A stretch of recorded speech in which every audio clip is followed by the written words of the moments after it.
C'est là, dans le va-et-vient des jours et le fouillis des non-dits, que la vie perd le sens profond des choses et qu'elle se réfugie dans le superficiel et le faux semblant. Une citation de Boualem Sansal pour vous souhaiter la bienvenue dans ce nouvel épisode de Positivité, toujours sous un soleil bien présent et j'espère que pour vous aussi, plein le cœur et plein la tête.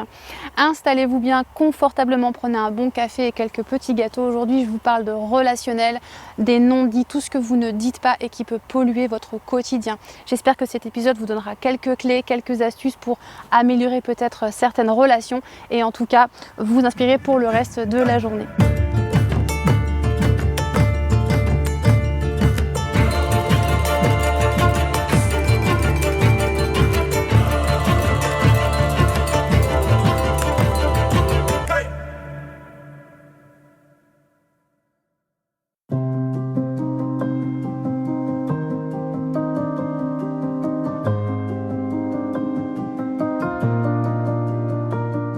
Alors les non-dits, voilà un vaste sujet effectivement qui vient globalement bien nous embêter dans nos relations, qui vient vraiment même les détruire parfois, et que ce soit professionnel, dans les vies personnelles, quoi que ce soit. Les non-dits, tout ce que vous ne dites pas parce que vous supposez des choses ou parce que vous n'osez pas tout simplement, hein, c'est souvent parce qu'on n'a pas le courage de poser les questions que l'on préfère faire des suppositions et de là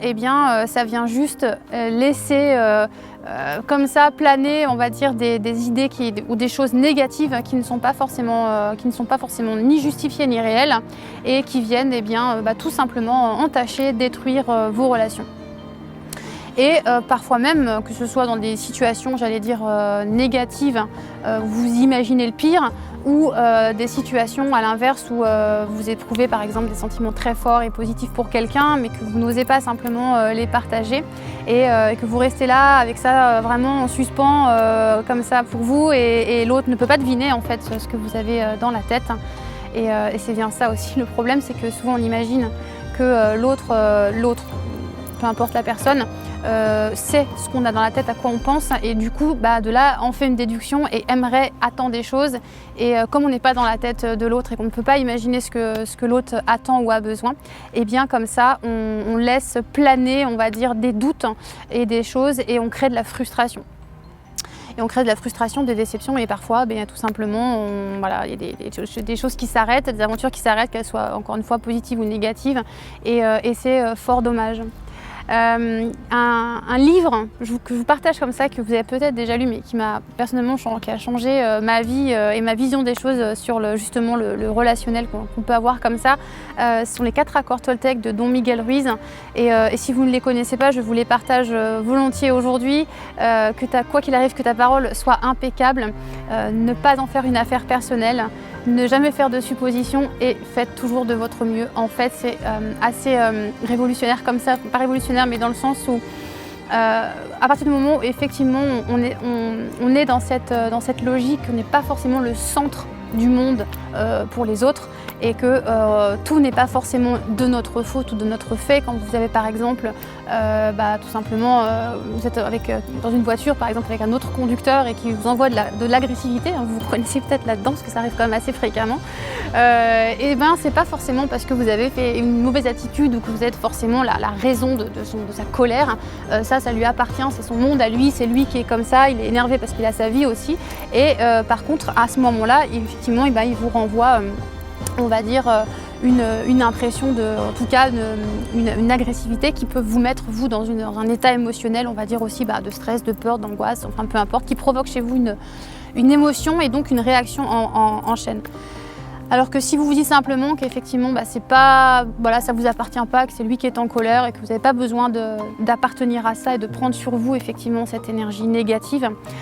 donc ne pas en faire une affaire personnelle, vous vous enlevez ça, vous vous enlevez cette émotion, ce stress qui vient s'ajouter à votre journée pour rien et vous lui laissez tranquillement et vous passez votre chemin et c'est beaucoup plus fluide.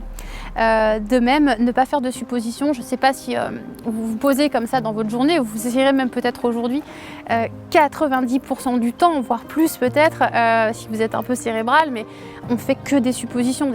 tout le temps. On suppose pour tout, pour du bon comme du pas bon. Alors déjà, si vous êtes du genre à penser plus à l'avenir qu'au présent, et ben vous êtes tout le temps en train d'imaginer des scénarios, des choses. Et puis dans votre relationnel, si une personne par exemple ne vous a pas rappelé ou vous ne répond pas à un message, là vous partez en supposition. Alors peut-être que si, que ça. Et souvent, interrogez-vous et remarquez-le, mais souvent ce sont des suppositions qui peuvent s'avérer négatives et qui donc comme ça viennent finalement attirer potentiellement ce que vous redoutez le plus, ce que vous ne souhaitez pas, tout simplement parce que la pensée, encore une fois, est créatrice et que nous attirons à nous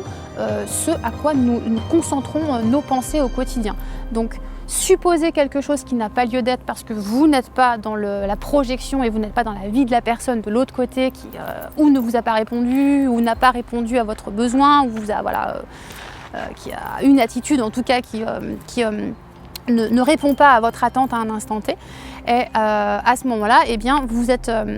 simplement en train d'imaginer, de projeter quelque chose qui n'existe pas. Donc si vous deviez faire ça, autant projeter quelque chose de positif, sinon abstenez-vous de faire des suppositions et ça sera beaucoup plus simple pour vous, beaucoup plus fluide. Donc simplement, voilà, ne pas en faire une affaire personnelle, ne pas faire de suppositions déjà, ça permet déjà de réduire comme ça un petit peu le champ de l'imagination et des relations, on va dire, qui peuvent se tendre juste parce que une situation n'est pas claire à un moment donné, parce que ou vous avez un besoin et une attente qui n'a pas été satisfait en face, et du coup, eh bien, ça provoque chez vous une émotion, encore une fois, qui peut être effectivement de la déception, de la tristesse, de la peur, du doute, de la colère et en tout cas quelque chose de négatif. Alors autant arranger les choses et voir quand ça vous arrive, effectivement, que cette émotion arrive comme ça, que vous trouvez face à cette personne, et plutôt que de rester sur un non-dit, quelque chose qui est pas clair entre vous dans ce qui vient de se passer, dans la situation qui vient de se passer, eh bien c'est tout simplement de dire, d'observer 2 petites secondes et de dire j'accueille un peu ce qui se passe en moi, là je sens de la colère et qu'est-ce que j'attendais finalement de cette personne, qu'est-ce qui n'a pas été, on va dire, à quoi on n'a pas répondu en fait, tout simplement. Et de là, avoir le courage de poser la question directement. C'est beaucoup plus simple. Alors ça demande de courage parce que c'est vrai que parfois on n'ose pas, tout simplement. Si c'est quelque chose qui peut mettre un petit peu dans une situation un peu, pas gênante, mais qui vient ouvrir notre cœur, nous dévoiler un petit peu et dévoiler un peu nos sentiments. Parfois on met un mouchoir dessus, on n'y va pas trop. Alors qu'en fait ça simplifie les choses et quand les choses sont dites ouvertement avec le cœur, tout se passe bien. Voilà, donc simplement en fait vous dire qu'effectivement quand vous avez une émotion comme ça qui vous arrive en fait suite à une situation qui est pas éclaircie ou quelque chose qui est une petite discorde que vous avez pu avoir comme ça et puis qui a créé ou de la colère ou de la peur, du stress, du doute, souvent ce sont des énergies négatives et si vous les laissez pas, si vous les accueillez pas, si vous prenez pas le temps de les observer, de les accueillir, de les digérer, puis de les laisser passer simplement, et bien que vous les refoulez comme ça bien au fond de vous, et de toute façon elles ne disparaissent pas toutes seules. Par contre, elles vont s'installer durablement, en fait, elles vont se cristalliser en vous, vraiment elles vont s'installer plus durablement et se transformer en sentiments qui seront des sentiments de nouveau encore plus négatifs. Et de là, en fait, poser en vous des fausses croyances vis-à-vis d'une personne ou vis-à-vis d'une situation. Vous allez faire une synthèse un peu comme ça de non, cette personne est comme ça parce qu'à un moment donné, elle n'a pas répondu à votre attente, que de là, vous en avez eu une émotion négative, quelle qu'elle soit, encore une fois, colère, peur, stress, doute, que sais-je. Et de là, comme ça n'a pas été arrangé et clarifié entre vous, eh bien, vous resterez sur ce sentiment, on va dire vraiment de rancœur négatif, comme quoi cette personne n'est pas fiable, comme quoi cette personne ne travaille pas bien, ou comme quoi cette personne vous a fait du mal, comme quoi cette personne est mauvaise, peu importe que sais-je. Voilà comment les choses montent crescendo et voilà comment on détruit petit à petit, sans le vouloir d'ailleurs, des situations ou des relations. Ouvrez votre cœur, osez tout simplement poser les questions, ayez le courage en fait de dire ce que vous pensez et puis de clarifier les choses quand c'est pas clair, tout simplement. Ça peut vraiment vous alléger. Allégez-vous, la vie est belle. Vous voyez, c'est voilà, tout est fait en fait pour nous faire vraiment aller de manière fluide et surfer un petit peu comme ça sur le flot de la vie. Pas besoin de vous mettre de la négativité dans votre relationnel, hein, puisqu'il est quand même présent, hein, c'est tout ce qui continue, tout ce qui constitue votre quotidien. Voilà, je vous souhaite justement de plein de courage entre autres, mais plein de belles choses. Soyez voilà, légers, simplement profitez, osez aller de l'avant, osez parler. Voilà, faites-vous plaisir et profitez de la vie, elle est merveilleuse. Hein. Je vous souhaite une très belle journée et je vous retrouve dans une émission très prochainement, dans notre prochain épisode. Merci.